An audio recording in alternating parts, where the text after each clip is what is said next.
Good morning, millennials. Welcome back to The Toast and happy Tuesday, also known as Tuesday, kind of the final Tuesday before the official Tuesday, if you know what I mean. If you know what I mean, Tuesday has always been a day of choice, but it harks from its original history as the day of choice on Election Day. The first Tuesday of November is next week. Making this actually the last Tuesday of October. That is what it makes this. That's so true. So now that you know that, I feel like we can begin. You're prepped. 1000%. Now, do I feel like I have a different energy today? Yes, you do. What do you think it harks to? Can you pinpoint the energy differentiator? I think it harks to something different you did with your hair or your makeup. No. It's usually... It's not physical. It's actually not physical. Oh, something that you watched. No, something that I did this morning. I actually did something really crazy this morning. You went out for breakfast? Yes. How did you know that? Because it's just like a crazy thing to do in New York when you wake up early or something. Yeah, like it's just a crazy thing and to you do. And Ben like just found a diner that you like. So I'm so glad you brought that up. I've been wanting to talk about There's that. only so many things you could have done before the toast this morning. So I do think you went out to breakfast. I did, and actually we didn't, so a new diner opened up on our block that like is really exciting for us, you know? Diners are the backbone of America, and we just love to support local diners. And I feel like diners are sort of like on the decline, not on the rise necessarily, and you have probably your diner that you love, but it's not often that you get a new diner. And so we went over the weekend, and it was good. You know, they still have some, you know, kinks to work out, but like the basics were there, thank God. And then it kind of put us on this mission of like, you know, we need to try more diners. So over the weekend, we actually went to 3 different diners. And I didn't want to share because like some of them were really bad. And like me and Ben got food poisoning. He actually came home and threw up from one. And so I don't want to, I was thinking, I'm like, it would be a funny series for Ben to like share, but I don't want to disparage local businesses because even a bad diner, there is a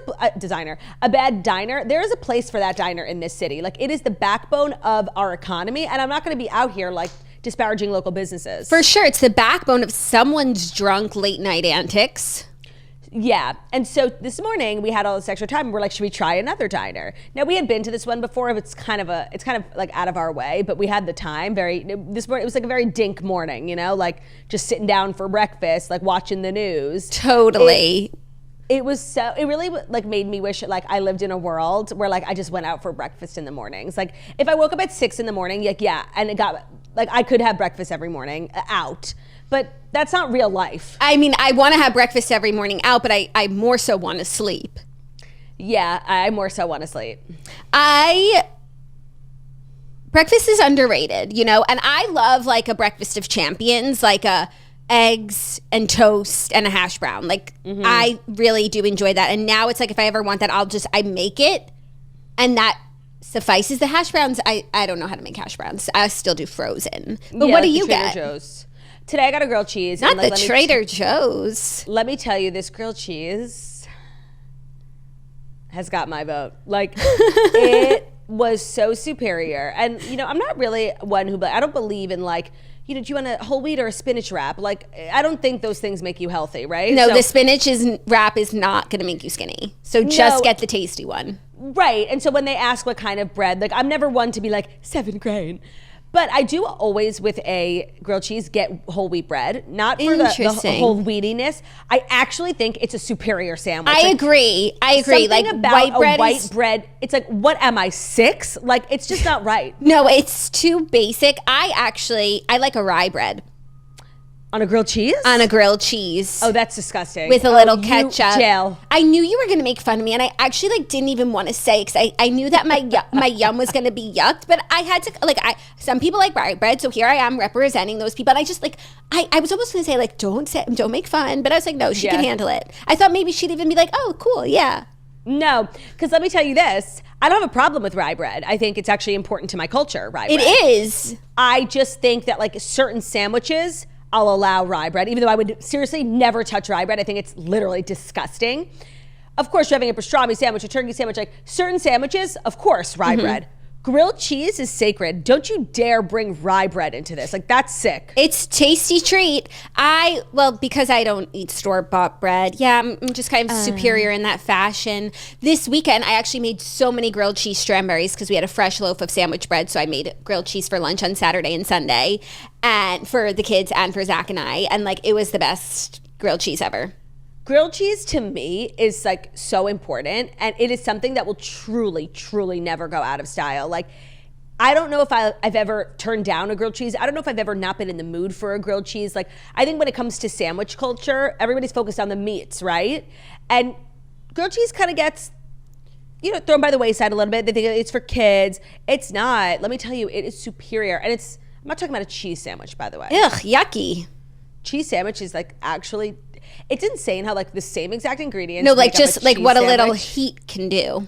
And butter. Like, there's no butter on the bread of a cheese sandwich. It's just like plain bread. Cheese sandwich is actually filthy. Like it's Fire Festival. Yes, it is. So what you're saying is grilled cheese is always a good idea? That's exactly what I'm saying. And like, you can have, it's totally a breakfast food, right? Yeah. You can have it any time of day. Like, I've never not. It's not, sorry, people are going to be like, what? It's not like overwhelmingly a breakfast food, but like you can treat yourself to a grilled cheese for breakfast because like it has the same ingredients as your bacon, egg, and cheese on a bagel. It's so true. Like, you're having toast and cheese in your eggs. You're having like bread in different form with cheese. Like, you're not better than us. I think it's a totally acceptable breakfast menu item. Agreed. I know that's going to be crazy for some people to hear. And I know that I know that like diners in New York like are much more of like a cultural thing. And I know that because like a couple of years ago, I was getting so much hate on my Instagram story. People being like, you spelled dinner wrong. And like, I literally didn't. Like, I was talking about diner in the sentence. I'm like, we just ordered diner. And I guess like a normal person would be like, oh, you ordered dinner, moron. No. Or you would say like, we ordered from a diner. Yeah, no, but like I would say we ordered diner to you. Yeah, but in a sentence, like the grammar is not. You see how people thought I was. And they're like, we got you in a typo. And I'm like, actually, you fucking didn't, bitch. You didn't. I ordered diner. Yeah, but they're not like so actually like crazy for thinking that. For thinking that. But then like they were like, you're lying. You're doubling down. Saying, I ordered Chinese. I ordered Italian. I ordered diner. It's a type of cuisine. Educate yourself. It's a type of cuisine.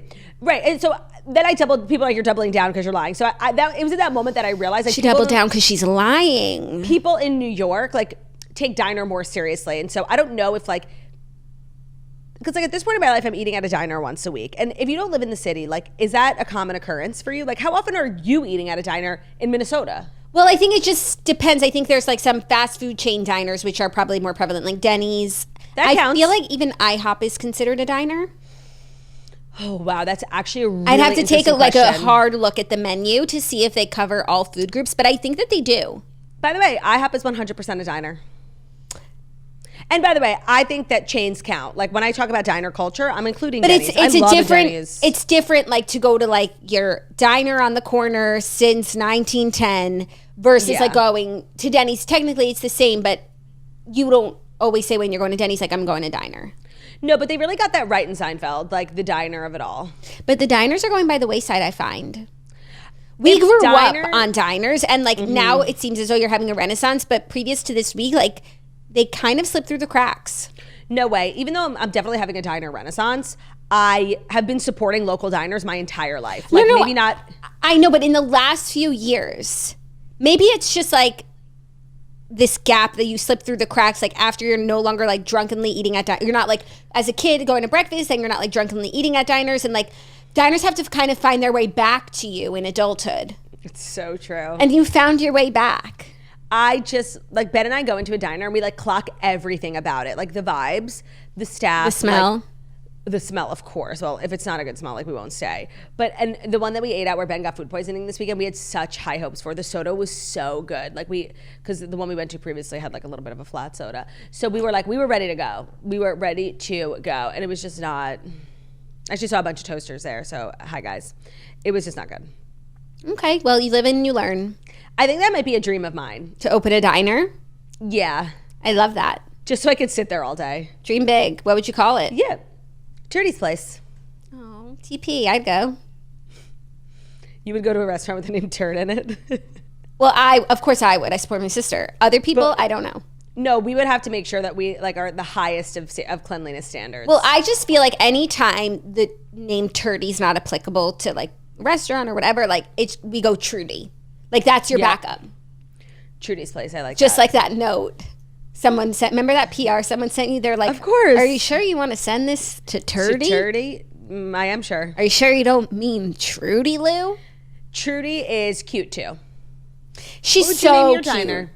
Well, actually, Jackie, our diner would have to be called like Toast and Ham. Of course, that's the thing. We could like talk all day, but at the end of the day, it's like Toasty's place. Eggs and toast, like toasters, toast time, or the toast. The toast. The toast. That's the name of the diner. We serve bread. Yes, we do, including rye. So that's what's a little different about me this morning. Well, I'm glad you're well fed. Oh, I ate. She ate, and I'm sat. She ate. She ate, and I'm sat. I love saying I'm sat. The Southern Charm trailer came out yesterday. I commented, You were sat? I was sat. Is there anything different about you this morning? Is there? Well, I got a parchi loaf out of the oven this morning.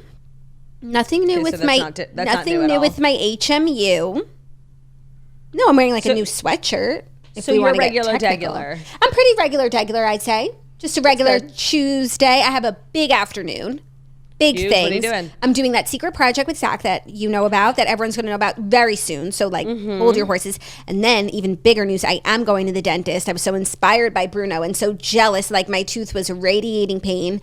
And it's time to go. And I'm genuinely frightened for what they're going to find. Like I know it's not good.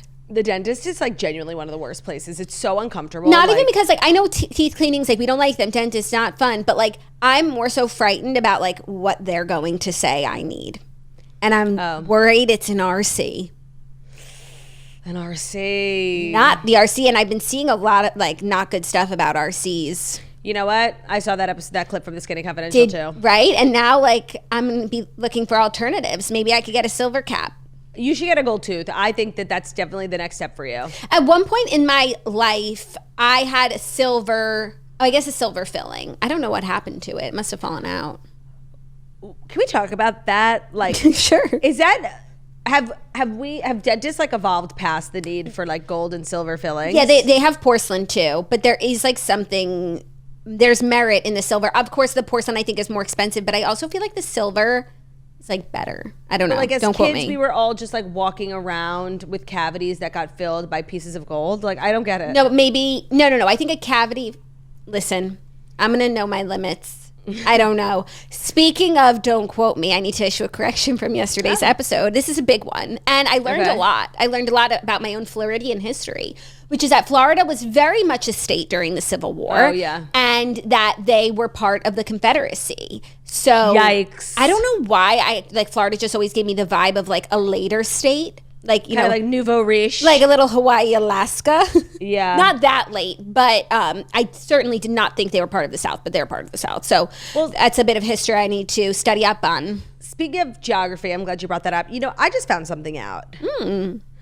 I just recently found out about the geolocation of Hawaii. Like, I just found out where it is on the map. Okay, where did you think it was? I'm glad you asked. I thought it was like, I don't know, attached. Excuse? Like, I don't know. I thought there was like a Brit, like, I don't know, something. Like, you're lying. I thought like, okay, maybe not attached, fine.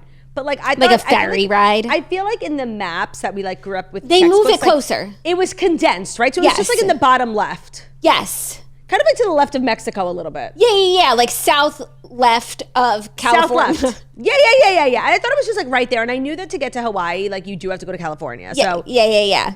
I was really, really shocked when I found out that it's actually like so far left in the middle of the ocean surrounded by nothing. It's an island. So yes. And even though we're miles and miles and miles apart. Yeah, that was just new information. All I want to do is go to Hawaii with you. Literally same. We want to go to Hawaii so badly. We've never been. I've never been. It was where I wanted to go for my honeymoon. I feel like that's where most people go. Like, I know, but usually you would think with me, like I wouldn't really have a destination in mind because I'm not like such a wanderlust type of swirly, but I really wanted to see Hawaii. And I didn't. Yeah, we will. We will. Oh, now that I got my Real ID, I can travel within the continental U.S. It arrived yesterday. Maybe we do a little Gisno Hawaii. Aloha, Gisno. I'm obsessed. I think there's probably 4 toasters in Hawaii, like who live there. And we're going to give them one hell of a show. We are. They deserve it. There's no such thing as a small crowd. What do they say? That's a small part. That's what they say. And by the way, there is. There is. The part that I got in 13 the musical for my senior play, I think her name was Cassie, that was a small part. Yeah, I think I was the Peach in James and the Giant Peach one summer. And I am not like still upset about it. I know it came off that way. No, that sort of, let's talk about it, because that sort of changed the trajectory of your life. You were like going one way. I think it was like show business, the theater. So let me say this. I never, ever got involved in drama or theater or choir throughout high school. I just like knew I was a star, and those sort of extracurriculars like were beneath me, honestly. And I feel like you assume that like if you ever did deem to join one of them, like you'd be the star soloist, you'd be the star of the show. Course. Like you were kind of like light years beyond. I talked about this a lot in my book, that like, you know, there is a stigma with like being in the play, and that was just not a sacrifice I was personally willing to make. That had a lot to do with my choice. And by the time senior year rolled around, there was this thing called the senior play, where it's like all the seniors get together and put on a play. Like you don't have to be in theater. It's like everyone gets involved. Yeah, it's all the really seniors. You just have to be a senior. So like everyone. And I was like, okay. Finally, you'll lend your talent. I'll allow it. And you know, the people who ran, like, it was a student-run production, and the people who were put in charge were the people who had been in theater for 4 years. They didn't like me. I wasn't a part. So I literally show up. And actually, I remember that the girl who auditioned right before me, she sang, I think, Rumor Has It by Adele. Like, she was literally awful. And I was like, I'm going to absolutely crush this. I sang Don't Rain on My Parade, like, from Funny Girl. I literally thought and I was we Rachel all Berry. know that Claudia can sing that song. And Jackie, let me tell you, I ate and I sat. Like, it was, I remember you being ate, like, they were sat. I remember thinking to myself, like, I've never auditioned. I'm never going to audition. Like, this is the one. Like, I didn't even have time to be nervous. I'm like, let's just go in and rock the socks off those theater kids, okay? Yeah. There was literally no doubt in my mind that I deserved the part. Now, the lead in this play was a boy role. So I was like... What was the play again? 13. That's a little racy for the yeshiva. It was racy. Not the racy yeshiva. For a Jewish day school, 1,000%. And so I was like, if I don't get it, like, it's fine. They give it to a boy. Like, it's not a big deal. Now, I didn't get it. It went to a girl. And it was obviously a coordinated attack from like the theater kids. Like they 100%. Did not like me. And,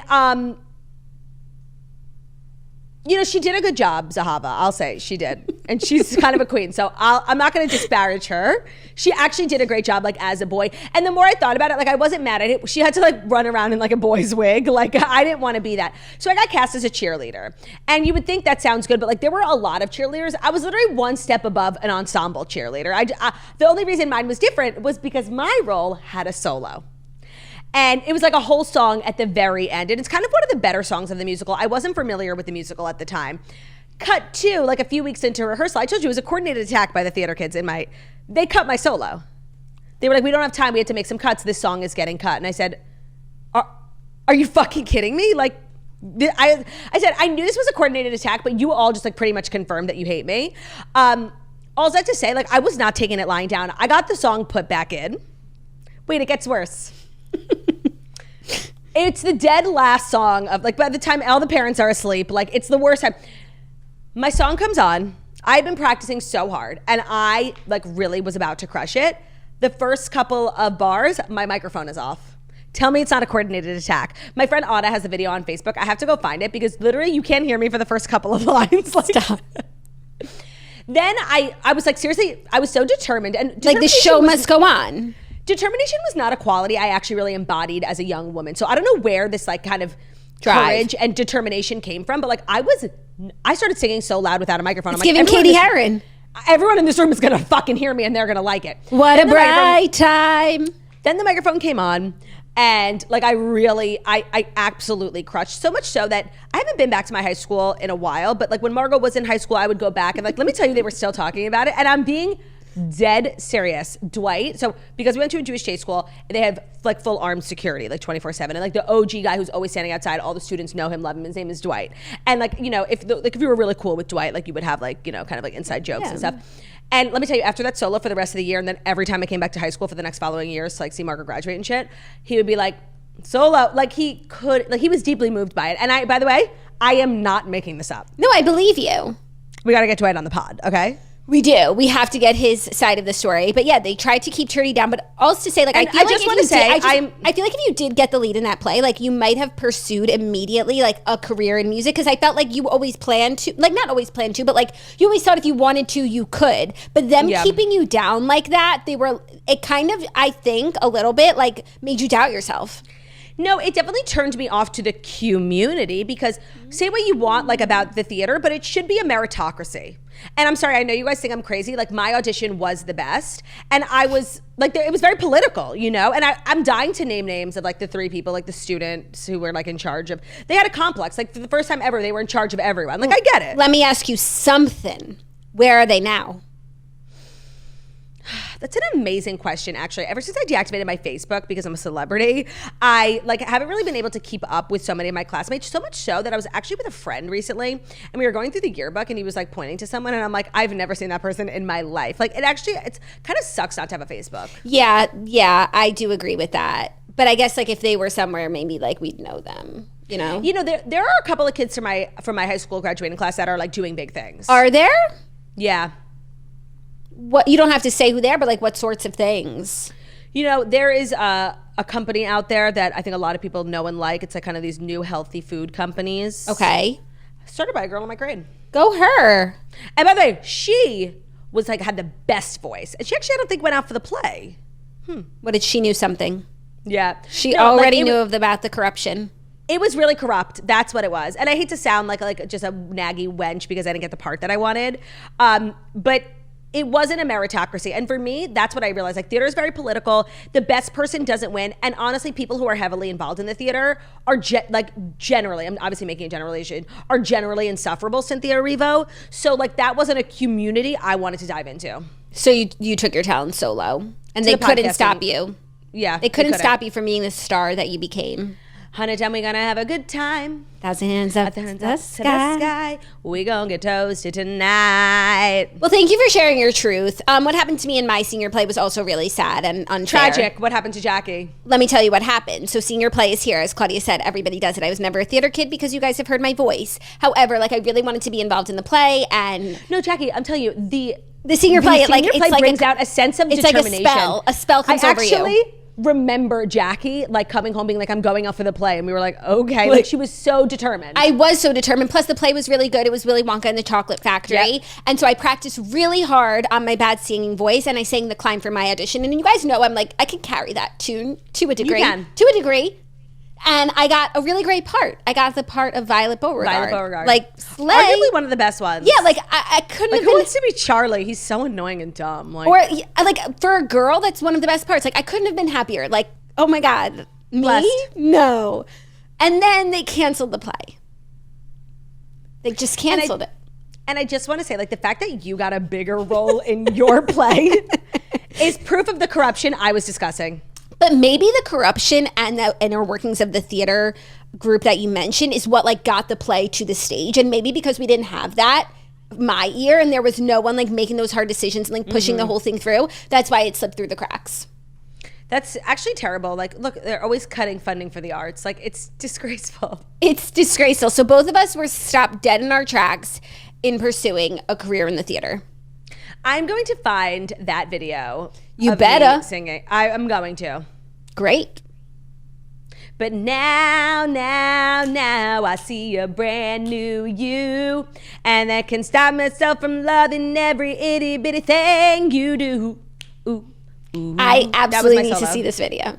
Have you never seen it? No, like not in recent history. Are you okay? On our fake Facebook, we have to friend Anna. Are we friends with her on Facebook? She has it. I know she has it. Why don't you send the request now? Send the request now so after the show we're well. Ready. Not me friending my friend from high school. Like we have my friend of 10 friends years. on Facebook. Oh no. Yeah, and we share. Oh, we're friends. Okay. Should I find it? No, because we have to like do the show, but afterwards that's going to be a sweet treat for after the show. Okay. So now that we've sort of recapped some of our childhood traumas, Yeah.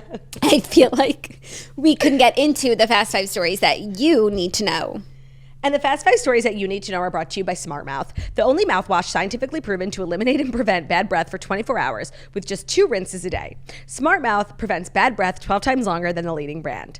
Their unique dual chamber bottle keeps the 2 powerful solutions separate until you're ready to rinse. When you pour it, the 2 solutions will be combined, activating the Smart Zinc technology. The zinc ion activation is the key to eliminating and preventing sulfur gas, which is bad breath, and it is the secret to all-day fresh breath. Of course, it was developed by a dentist, so it is trustworthy, and let me just say, a brand created with the sole purpose of eliminating bad breath in Americans is a brand with a cause so near and dear to my heart. I'm so championing this brand. Let me tell you, it works because you don't even realize like a lot of the toothpaste and like dental hygiene products that you use are not like fixing bad breath. They're just masking it, very much like a perfume. And while it helps for maybe an hour or two, it's not really solving the problem. So Smart Mouth is taking like a very clinical, scientific approach to bad breath, and I really appreciate that from them.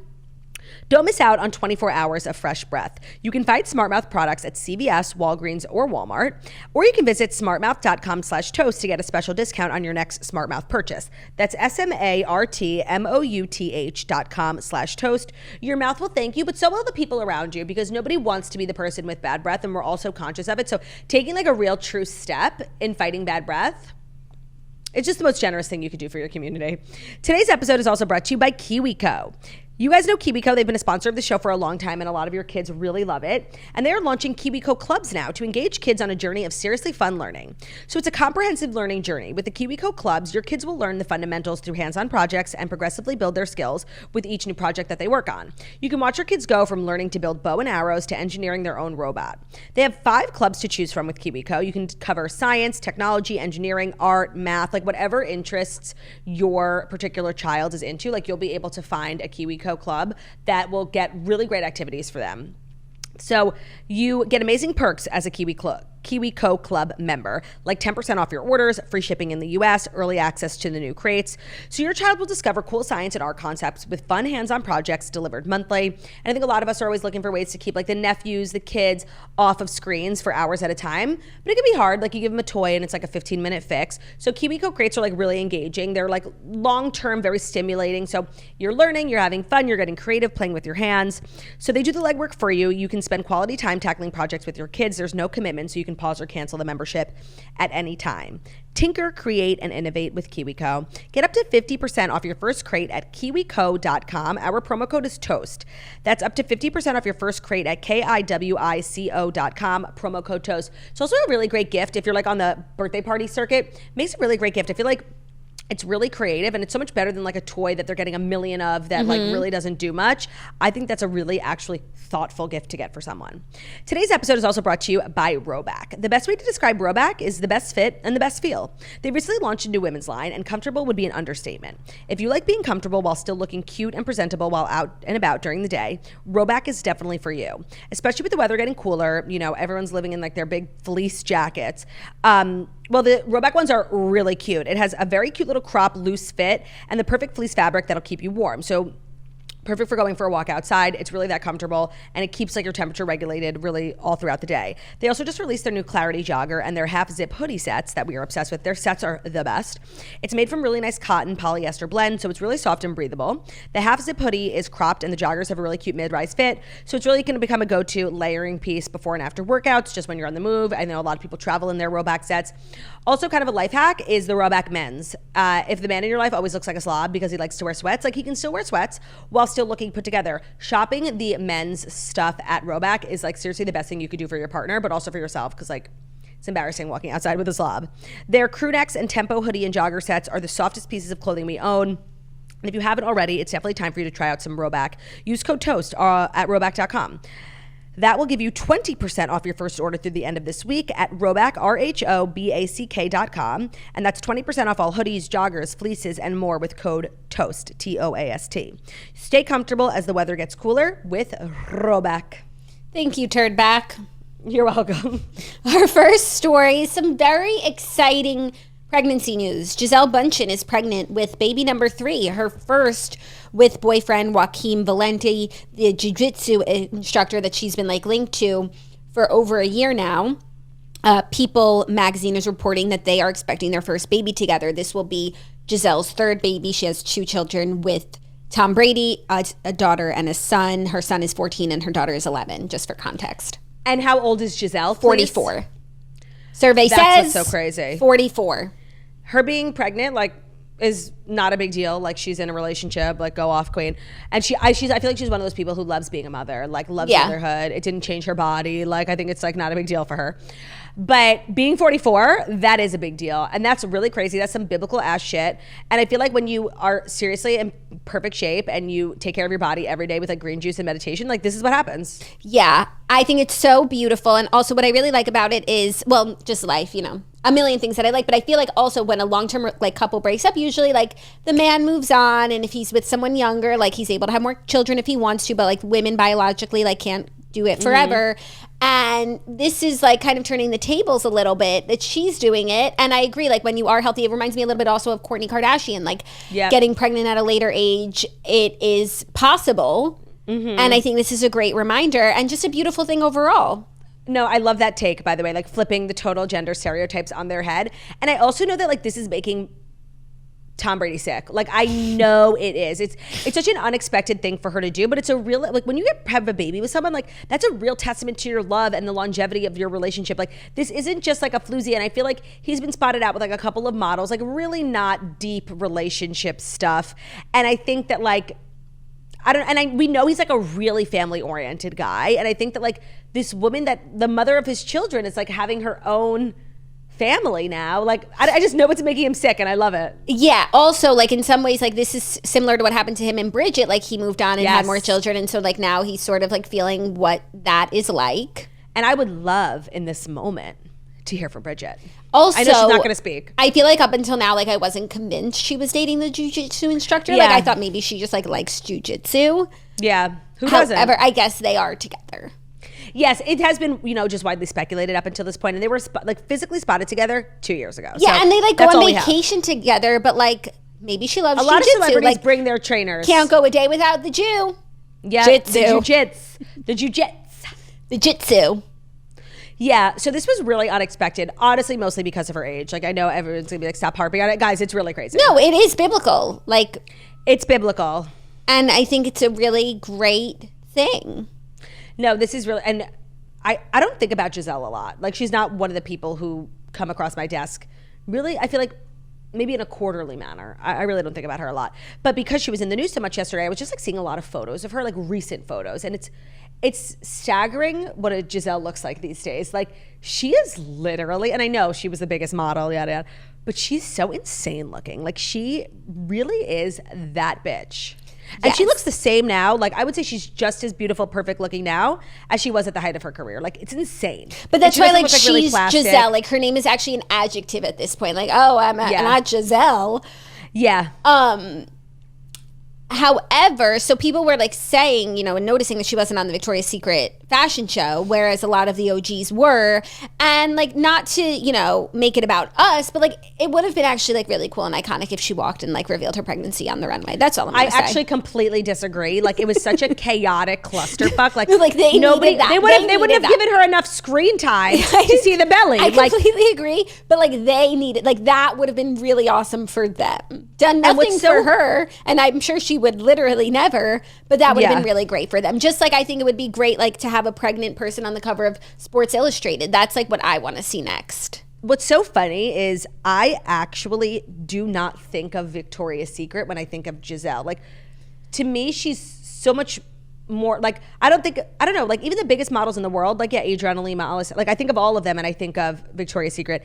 And I actually didn't even know Gisele walked in Victoria's Secret. I feel like she just did so much more than that. Yeah, she does more like I agree with you. There are some models that are kind of like forever and always Victoria's Secret in a good way. But Gisele also, because she was like Tom and Leo, and I guess I'm just like naming her partners and not actually things that she's done, which isn't good for women. No, and by the way, I'm like looking, I just Googled like Gisele model. And like there's nothing even remotely recognizable like that. I would be like, oh yeah, she was the face of Gucci. Like I don't know what the hell she did. Yeah. I'm sure she was the face of some And there's a lot of Victoria's Secret. She's so gorgeous. Like it's really unfair. Yeah. So Mazel Tov, all's to say, this is beautiful. to life, lechaim. She sneezed on the beat. I'm really happy for her. She sneezed on the beat. And the beat got sicker. Lechaim, lechaim, to life. She's just the type of person like you could actually sit on Google and stare at pictures of her. And it's actually, she's, you know what she is, as Kim Kardashian would say, she's extremely interesting to look at. Yeah. She is. Well, put her with your video from Anna that you can look at later as a sweet treat for after the show. I can't wait to see what that daughter gets into. Yeah. She looks like her. I don't know what she really looks like, and she's 11, so she probably like maybe is going through an awkward phase. Like I don't think what she looks like now is what she's going to look like. But I could see her, you know, making waves as well. Yeah, plus like her genetics. Same with the son. Yeah. You know? I'm sure he's into football. Yeah. I'm sure. So that's very exciting. Are you ready? It is. It was more so shocking than anything. I know. I agree. I love a shock. It takes a lot to shock me. Yeah. I feel like there's been like a couple of like shocking bits of news recently. Everybody's just kind of acting out. It's true. It's that time of year. Time of year. I am ready. Our next story, some podcasting news. Someone is entering the world of podcasting. Oh my God, it's like enough. Who? Armie Hammer has launched. Like I said, it's enough. Has launched a new podcast, joking that he likes the cannibalism scandal. So, of course, the first thing he launched his podcast. The title of it is the Armie Hammer Time Podcast. Now, that's a really bad name, and it had potential. And actually, the name Armie Hammer is such like a unique name that there are so many different things that you could have done. And I think he wanted to focus on Hammer Time. So, like, why didn't he just call it Hammer Time? He should have called it Hammer Time. Obviously. That's it. A one-name wonder. What did he call it? That Armie Hammer Time show? Podcast. Awful. Awful. The Armie Hammer Time pod. 5 words. Tate. Tate. So he launched his podcast Tate on YouTube Monday as he continues to, quote, put his life together. He said, some of you are going to love this and some of you are going to fucking hate it, he said in a clip posted via Instagram while skateboarding in Venice Beach earlier in the day. He explained that the podcast will serve as a journal for him to acquire wisdom from his guests. He says, I've been gone for the last 4 years and now I'm back. You know, what are you going to do? So it's going to be sort of a journal or chronicling of putting my life back together. He continued, I'll let you into my world a little bit. Then he sat down with Tom Arnold to discuss personal growth and rebuilding his career. Who is Tom Arnold? It sounds familiar. Yeah, he's like an actor, a working actor. Oh, yeah, that's the perfect way of putting it. He's a working actor. You might recognize his face, but you don't know him. Armie Hammer is so interesting because he has this sort of, like we were saying before, determination, much like the ones you and I had during the senior play. Like, he's really not willing to give up his like limelight in public life. And I think a lot of times when there's such like heinous accusations made against you, like you just sort of, rightfully so, like you just give in. Like there's no Kevin Spacey, right? Like there's nothing left for you out here. Like go home. And Armie Hammer will not give up. Like he just sort of isn't taking this lying down, and he really needs to stop. Yeah. Yeah, but I guess with happening. Like Kevin Spacey and the other like, you know, egregious actors that come to mind, it's like they're caught up in like lawsuits and stuff and like are maybe going to jail. But he doesn't have that. But I feel like sometimes not with Kevin Spacey, but like certain people who get accused of things. Okay, here, like Chris Brown. There's like a contingency of people who like still believe and support and want more music. I don't know that there's like a large group of people begging for Armie Hammer to return to public life. Right. So like who is this for? For that group of people, like there's always going to be one or two, but like if it's large enough to it's not really monetize, well then you've got a little business. Now let me look at something really quick. I feel like Armie Hammer could like change his name, move somewhere and like get a job, like, I don't know, in sales as a realtor. And I think he would have a lot of success in it because he's like really good looking. And people would be like, oh, you kind of look like Armie Hammer. And he'd be like, oh, yeah. And he could like rise the ranks and have a lot of success. Wasn't that a story that he was like selling real estate in the Cayman Islands? Yes, but like as Armie Hammer, like I think he could do like a full identity change. So I went to his Instagram to see like, what's the engagement like? What are people saying? So his podcast announcement has 2,000 comments, which is a lot. And the ones that I'm seeing so far like are positive. Love this idea. Can't wait to watch. Podcast is going to be awesome. King Armie. Great to see you. King Armie. Okay. Maybe he has like a lot of restricted words in his comments that he blocks because I don't see one being like, but you're a cannonball. You definitely can't. You're a cannonball. You definitely can't write the word cannonball on. No, not cannonball, cannibal. Excuse me. Like, I feel like it's a blocked comment, you know? Should I just write a comment like cannibal and then quickly delete it? Would you even know if it was a blocked word? No. And then you're just like hating on, like, in the hater section. I have finally got to the hater section. Thank God. Hi, back to the place you were. We don't want to see you as you remind us of how twisted Hollywood is. Really? Hashtag nobody gives a damn what you have to say. There it is. But you know what? There are people. There are people who will listen to this podcast. So as we always say, whenever someone launches a podcast, like the cream rises. May the odds be ever in your favor. Yeah, if you've got it, you've got it, and nothing can stop you. That's the beauty of podcasting. Yeah. You're on your own, kid. Actually, I saw something interesting on social media that it was kind of lighting up a debate in the podcast space because a lot of people want Kamala to go on Joe Rogan, and he has actually issued an update on his conversations with Kamala, and a lot of people are like, are you kidding? So he said, I have been in contact, and she wants to do it, but they want us to come to her in wherever she is, like DC or whatever, and they've given us a limit of 1 hour. Now, the Joe Rogan thing is like everybody, Elon Musk, everybody goes to his studio in Austin, and they sit for however long the conversation goes. There's no time limit, usually around 2 to 3 hours. So a lot of people are either saying like, Joe Rogan, who do you think you are, like the vice president? And then other people are remarking on really the power of podcasting, that you can make these types of demands because it is such an influential show. I thought that was interesting. I think that is interesting. The Trump one came out on Friday, so we never even talked about it, but it's like breaking every record. Right, and I think they're like, Kamala's being like, oh damn, I want that too. I think she should 100% do it, and I think his terms are fair. That like, I do, because he said it's not the same if it's not in his studio.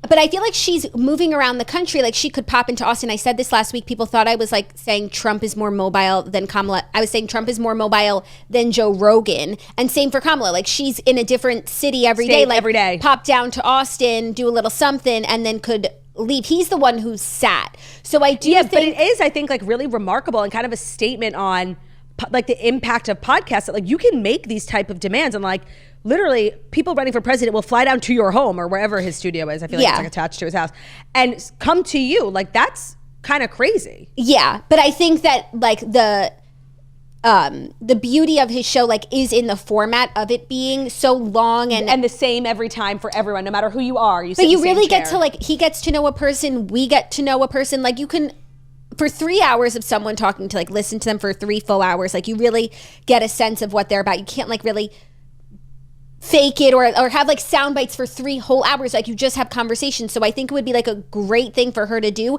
but she has to do it that way. That's what he said. Maybe and I don't think he's budging on his terms. Maybe they could compromise on like him going there, but it will be 3 hours. Right. One of the things. That's like what they call compromise in the biz. I wonder what's going to happen, but there's only like 8 days left. I know. I don't think it's going to happen in time. And you know, I was thinking, because I know there are a lot of undecided voters, and I had a thought that I want to help if anyone's undecided. Here's what they should do, okay? Flip a coin? No, that's terrible. Like this I actually think is a foolproof way of figuring out who you should vote for. Okay. The person in this world that you hate the most, you need to find, and like who you just think is like an awful person on the inside, you need to find out who they're voting for and then vote for the opposite. Ooh. I think that's like not a bad strategy. I know. Not like the worst thing I've ever heard. I really have to, I need to see it. I need to see practical application of policy. Yep. But she's onto something, perchance. Did you hear that? I did hear that. Do you want to just... Oh, speaking of... No, I think it was like, you know, a crane falling. It's fine. The update everyone's kind of been waiting for. I have a lease in hand. When do you move? I don't know. I need to... my lawyer's looking at the lease, making sure I'm not, you know, getting myself into a bad situation. Oh, gosh. But once it's signed... Sealed and delivered? Sealed and delivered. So I might need to do like a week of audio only while I get my new studio up and running. Okay. Anything for the new studio. I'm really excited. I'm excited for you and for us and for a new era. And we will do like a proper goodbye to this facility that has really treated us so well. And I don't want to get into it because I don't want to get emotional. But on to the next. On to the next. So yes, major podcasting news between Armie Hammer and Joe Rogan and Trump and Kamala. It's between just Armie Hammer and really like podcasting has been the name on everyone's lips. Oh, you want to know something interesting? I feel like recently when I've been talking to like people that I don't know, and especially like older people, and I tell them that I do a podcast, you know what a lot of people have been saying to me? You know what they've been referencing? What? Nobody wants this.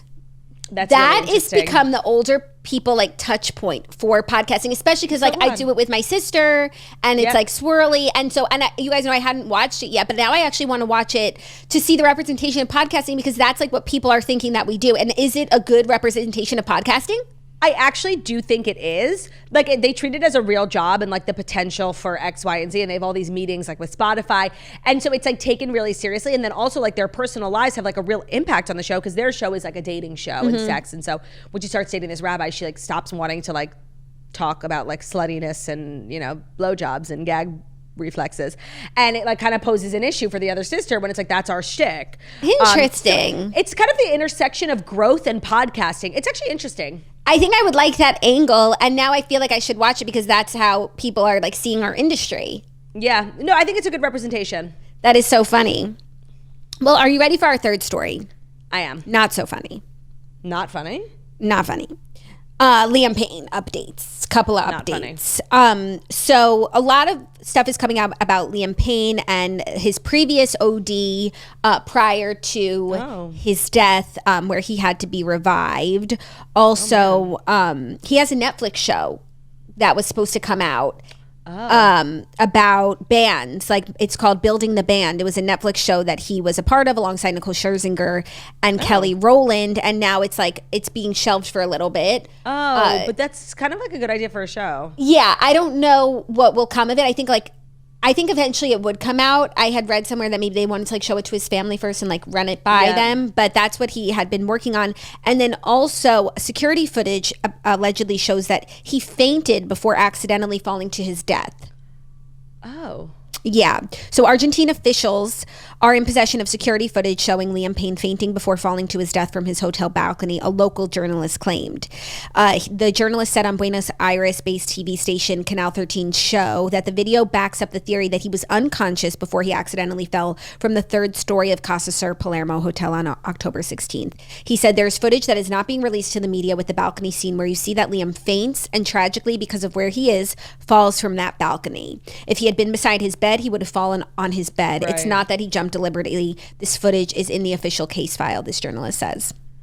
All right. I mean, I guess there was like a lot of speculation as to whether this was like an attempted suicide or just like purely an accident for someone who had a lot of drugs and alcohol in their system. So if that's true, then like I guess that confirms that it was the latter, which is so sad. Yeah, so sad. Did you also see that like Naomi Campbell like had said like made remarks on Liam Payne's death because at one point they had dated? Yeah, I did. Did you know that? I didn't remember that they had dated, if I did ever know it. So that was like new news or old new news to me. That was crazy news for me. Yeah. Yeah. This whole situation is like really so sad. Yeah. Really. Truly. Well, I guess like, you know, getting that sort of closure, or at least like knowing what happened in his final moments, I think would probably like bring family closure. Peace. Yeah. For sure. For sure.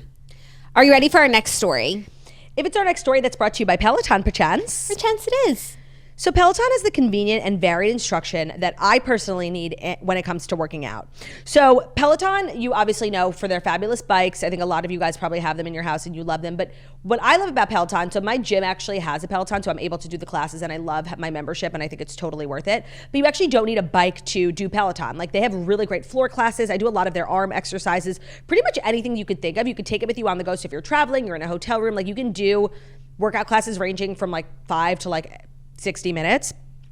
So it's really versatile. It's really like depending on your mood, they have a workout for it. And I really recommend a lot of their like intro to running ones, because when I first started running, I had no idea where to start. And somebody did recommend that like the guided walks and the walking/running classes on Peloton. And I found it so helpful, being like, oh, I guess we're not all running for 30 minutes at a time. Like we're taking breaks, we're walking for one song, we're running for another.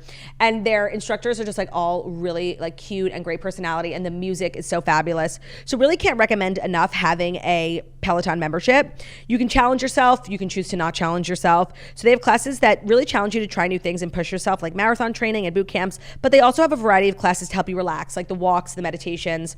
So if you're really not wanting to do much that day, like you can just do a nice little walk. Find your push and find your power with Peloton at onepeloton.com. That's ONE Peloton.com. Today's episode is also sponsored by BetterHelp. So this month is all about gratitude. And along with the, many reasons you should be grateful, you should also be really thankful to one person in particular, and that's yourself. Yourselves. It's sometimes hard to remind yourself that you are trying to just your best to make sense of everything. And in this crazy world, that really is not an easy thing to do. So here's a reminder to send some thanks to the people in your life, including yourself. Therapy is one like really good way to get in touch with yourself and really learn about yourself and gather and learn the tools to just take care of yourself. And if you've been thinking of doing therapy, give BetterHelp a try. It's done entirely online, so it's really different. It's designed to be convenient, flexible, and most importantly, suited to your schedule. How it works when you sign up is that you'll fill out a brief questionnaire, and then you'll get matched with a licensed therapist. I think one of the best benefits of BetterHelp, and I think what really draws a lot of people to it, is the fact that you can switch therapists at any time for no additional charge, and it's also just not awkward. I think in-person therapy, it's like really common to not like your first, second, third, like it's just not a good match personality wise because it's so personal, and they make it really easy. They don't charge you more. It's like not awkward. You don't have to like call and be like, sorry, like I need to cancel next week's appointment. It just takes a lot of like the really uncomfortable parts of therapy out of the equation. So let the gratitude flow with BetterHelp. Visit betterhelp.com/toast today, and you're going to get 10% off your first month. That's BetterHelp, HELP.com/toast, betterhelp.com/TOAST. Thank you, BetterHelp, for sponsoring the remainder of today's episode. Thank you, Better Turt. You're welcome, Better Jert. Our next story, another new face of SKIMS, another SKIMS campaign, slaying the house down boots. Tate McRae slays in SKIMS' new holiday campaign in a variety of sexy lingerie and cheeky intimates. So Tate McRae is the burgeoning pop star who reminds me of our sister Margot because Margot loves her and they also look alike. And she's literally celebrity doppelganger twins with Ariana Bierman. It's the craziest thing ever. Interesting. She is, but like when you look at her in a different light, like I don't see her and see Ariana Bierman because I'm just like seeing her in a different context. Yeah, no, but she's Ariana Bierman. She is Ariana Bierman. She's dating the kid Leroy. Yes. And this is what the kids are up to, and Kim's got her finger on the pulse. Yes, this is just like another instance of SKIMS, like knowing what's good with the kids. They really cover all demographics. Yeah, like from Olivia Munn to Tate McRae. But this is also like kind of a big sort of like stamp of approval for Tate McRae because she's very much like a big pop star, but she kind of exists like within the internet a little bit. And this is like a really big like opportunity for it. I think it'll introduce her to a lot of people who aren't familiar. Her music, she got her start on TikTok, and yeah, she sells out like Madison Square Garden, but like so does Sabrina Carpenter. Like I don't feel like the two are given the same sort of credit. No, it's like it's a little frustrating for me, like as a Tate swirly. Like I really do like her. Like it's like, why isn't she in the running with Sabrina, Olivia, and Chap? Like why is Tate slipping through the cracks? I don't know why. Why isn't she getting there?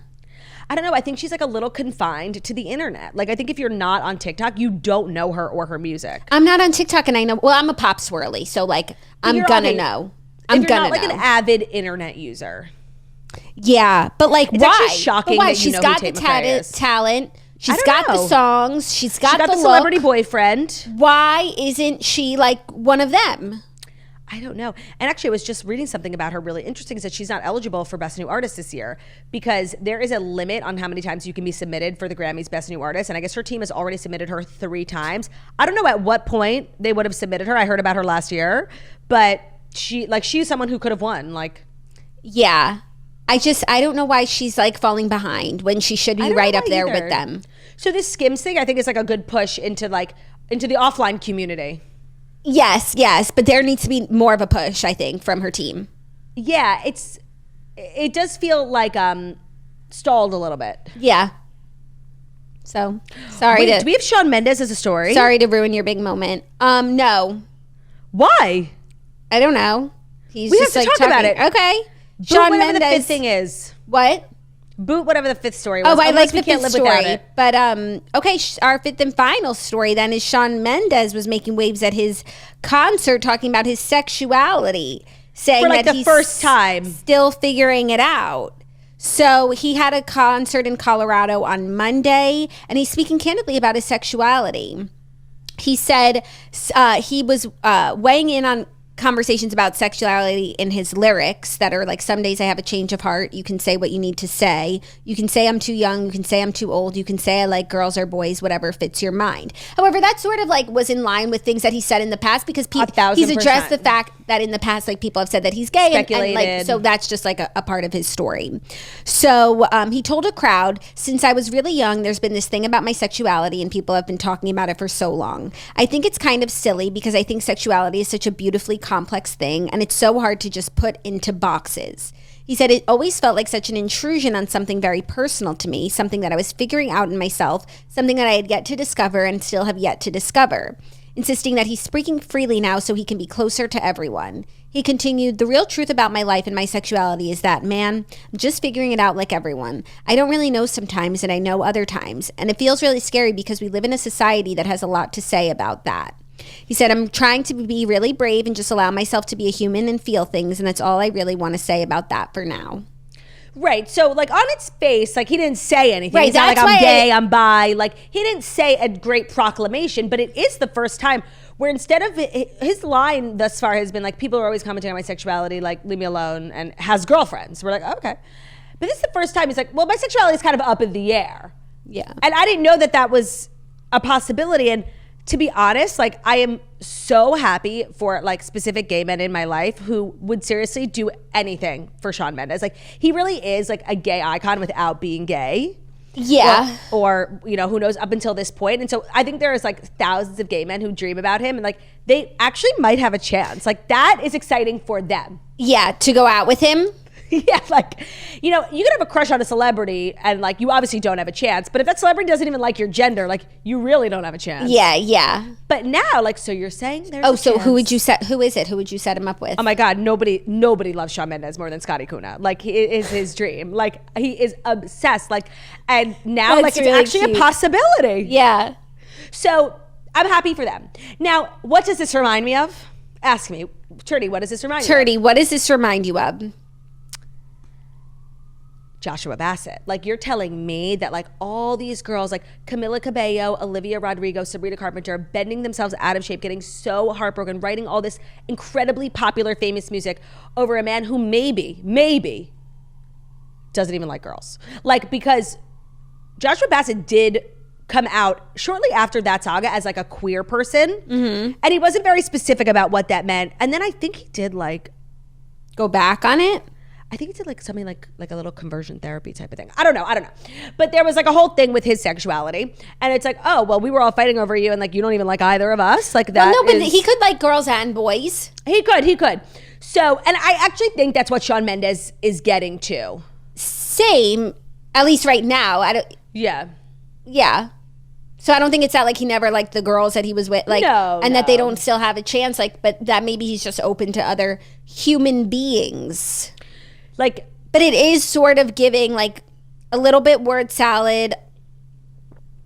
It's giving word salad for sure. But see, I feel like, here's an example. Like, Harry Styles has alluded often to him being like very fluid, right? A lot of his music videos are suggestive of both, and some of the lyrics, and he's like, he wears dresses. The like, imagery, yeah, he's very like, you know, whatever. But he's never dated a man, right? Like, he's spotted out all the time in these relationships. He's currently dating someone who I've been meaning to tell you that I think you should start following, because she has a cover of, okay, I just followed her on TikTok. Way. He's dated, is this a food blogger? No, that was a while ago. Yeah, she's I was a singer. But she's kind of like a jazz singer. I think her name is Olivia Dean. She's very old. Yeah, Olivia Dean. Her Instagram is at Olivia Deano. How do you spell that? D-E-A-N. She's insane looking. And her music, she has a cover that's going really viral on TikTok right now. Like an old Frank Sinatra typey song. Like, I actually think you would like this girl's whole vibe. I've been meaning to tell you. Yeah. I'll bookmark it. And so he's someone who We've actually, and that's why people accuse him of what the kids are calling queer baiting. It's like you use it for like music videos, but like, where's your boyfriend? To be honest, when you put it like that, that word comes to mind. Yeah, no, it's like, well, are you? Like, yeah, like talk the talk, but not walk the walk. So that's kind of been a criticism of Harry Styles. So I wonder, and so I would personally love to see maybe Shawn Mendes and Harry Styles dating. Like that, that's a possibility now. Now, I actually don't think that they are compatible in like, in a lot of different ways. Because they're like they're the same, right? It's like a magnet. You have two of the same end and it doesn't click. Yeah, what you're referring to is like, I think they're both tops. Like if I had to guess. No, and I don't know if this conversation is like really out of pocket. Like I'm sorry if it is, but like it's fine. I don't think that they would be compatible. Are you saying that they are of the top variety or that they're just of the same? Like could they also both be bottoms? Like are you sure anything's possible, but are they both when you're like based on are they the elk of tops? Based on my pretty extensive knowledge of like gay culture, and you know, I've been told like I am a power bottom. I would identify, and you could be wrong about these things, but I would assume now. My gay friends, like, please sound off in the comments, like, if you agree, like, and also, I don't know if like speculating about somebody being a top or bottom is like the most offensive thing. So I'm sorry if it is. I'm just like, I'm just having fun. I'm just happy I'm excited for the possibilities of what's to come. I feel like they'd be the elk of bottoms. And I feel like that really points to you not knowing much, honestly. No, but no. I feel like I have my reasons, and we can chat off of bottoms. I have my reasons, and we can chat offline.